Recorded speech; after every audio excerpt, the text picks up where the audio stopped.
Now, this is not the only book that you have out this year. I did mention your talent for poetry. Mm-hmm. So let's talk about that for a bit. Very briefly, I've got 2 poetry collections coming out in September. Broadly, I mean, we're still sort of finalising the actual selection because, as some of you will know, I've written an awful lot of poems in the last 3 years since I started writing poetry again. One is, broadly speaking, my LGBT collection, which is going to be called Dialectic of the Flesh, which is a quotation from one of my poems. And the other is going to be called Moments of Strange, which is sort of my collection of poetry that either is or is linked to science fiction and fantasy.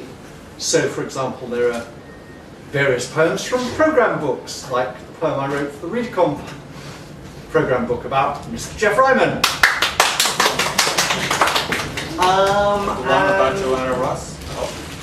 And there's the Joanna Russ one that you asked me for. And a poem I wrote, a couple of poems I've just written to send people for their birthdays, like Chip Delaney and Kate Kiernan. And the steampunk sonnets, which started off as me being irritated by Charlie Stross and Cat Valente saying steampunk was done, and just writing 12 steampunk sonnets to prove that it wasn't, which I sold to Tor.com. So, I mean, you know, that's coming out from Midsummer Night's Being Press. Nice, you know, there'll be nice, elegant, thin little volumes, just a few poems. But real poetry, you know, it's like not the thing where people sort of, they write and they put every word on a different line. And Some like that, some of them. Yeah, but they're not all like that. No, I mean, you do sonnets and you do meter and... Yeah, even those had quite a lot of stuff going for them. I'll just, if I may, do a couple of poems that I can more or less remember. One of which at least is in, because I mean Lawrence actually said he wanted it as the final poem of Dialectic of the Flesh. And this is one of a sequence of not love sonnets.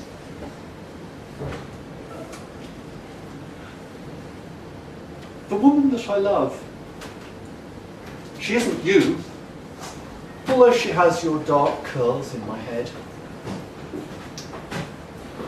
When people read the sad things that I've said and call you cruel, tell them it isn't true that you said some harsh, crass, unfeeling thing. It wasn't you, it was that bitch, my muse. You don't have to be sad to sing. I don't have to be sad to sing the blues or be in love precisely. When I sing love unrequited, love on which I'll pass, a useful fiction. It is poetry that gets me wet. Forgive me if I lie, imply it's you. Your cheekbones and firm ass, win you reward that's better than a kiss. Deathless with Laura, Leslie, Beatrice. And here's one that's not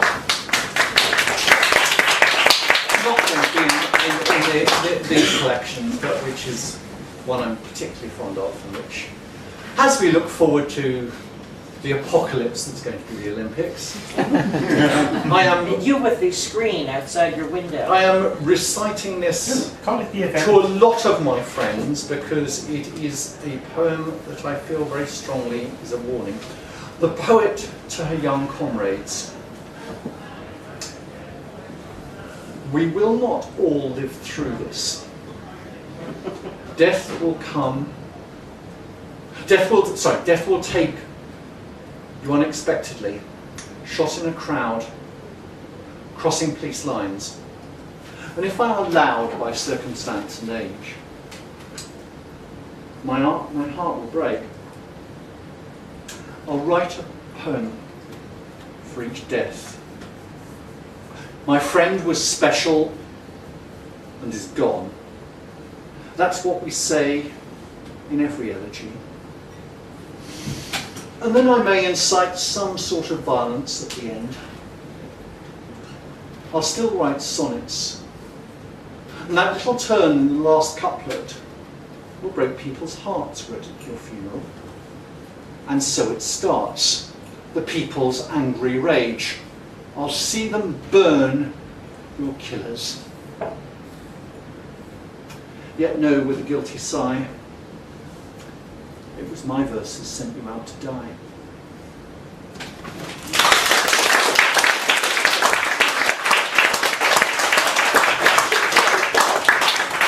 I have some copies.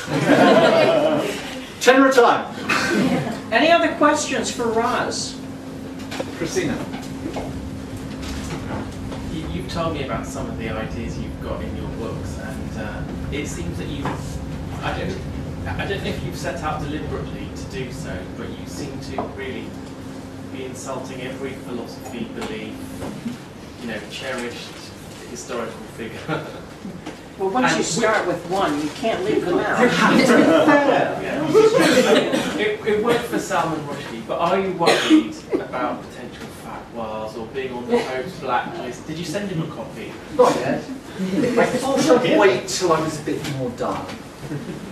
Well, he did say to me, the Pope said that gender theory or gender transgressors were more of a threat to the future of the human race than global warming. I didn't much care for Harry Potter either. Well, he had a point. Yeah. Well, what comes comes. That's what she said.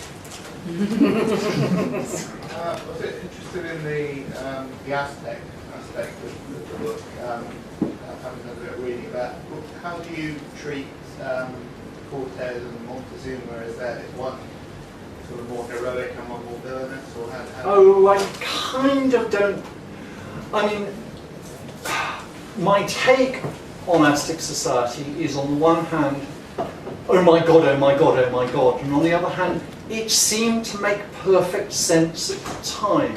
It was a sort of completely structured, organic society that held together on its own terms, but was based on the premise that if you didn't kill 100 people every week, the sun would go out and the ghosts of women dead in childbirth would scratch you to death in the street. So obviously you did go around killing everyone. And conquering the neighbouring kingdom so that they provide some prisoners for you to kill.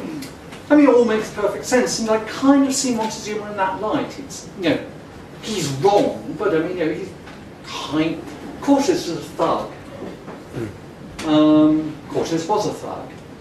I kind of, Montezuma is a good example of the quite good man who does unutterably terrible things. I'm rather interested in that sort of character.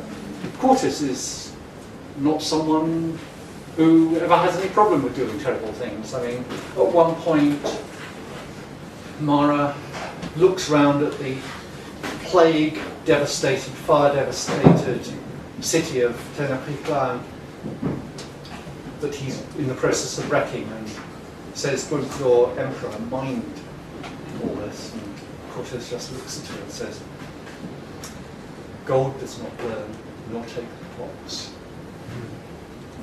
That's my version of Cortez. It's quite a good line, that, isn't it? Yeah.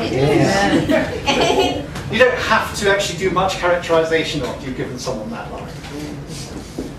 Oh, she does. Mara does also persuade Cortez that he'd be quite interested in getting a fencing lesson from someone like her, because it's a pretext to kick the shit out of him.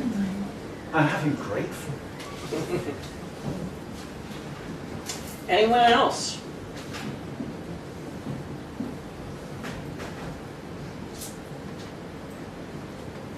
I don't know. What do you say? I think we're probably at the point where we, A round of applause.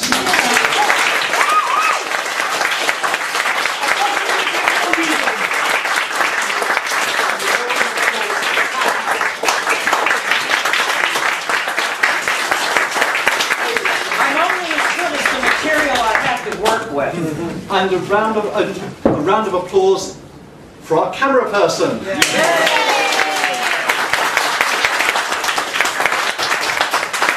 And a round of applause for the BSFA.